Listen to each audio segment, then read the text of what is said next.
Kandil mübarek olsun valla. Teşekkür ediyoruz. Hoş geldiniz. Teşekkür ediyoruz. Sağ olun. Buyur abi.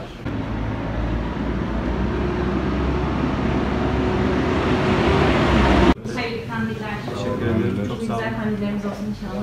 Teşekkür ederim gençler. Sağ olun. Hoş geldiniz. Bak lazım.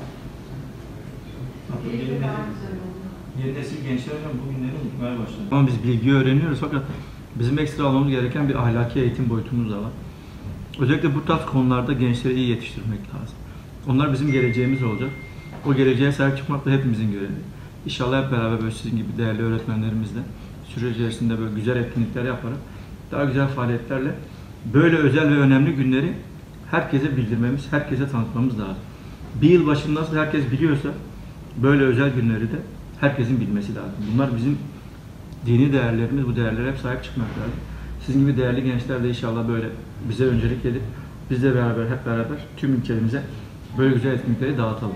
Ben teşekkür ediyorum hepinize. Çok sağ olun.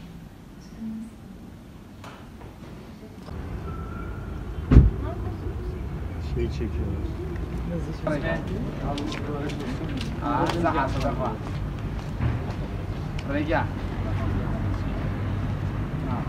تجي روجا مولده Anlar mı?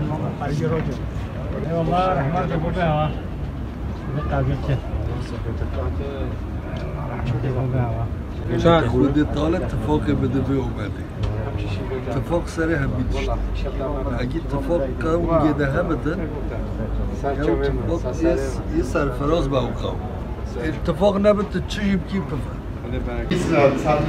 İyi anlaştık. İnşallah Yaradan isteğimiz bu Mevlüt Kandili bizim ve ailemizin, çocuklarımızın, memleketimizin, gençlerimize hayırlara vesile olmasını biz diliyoruz. Silopi Anadolu İmam Hatip Lisesi olarak bugün Kur'an tilavetleri, Mevlid-i Şerifler ve Yasinler okundu.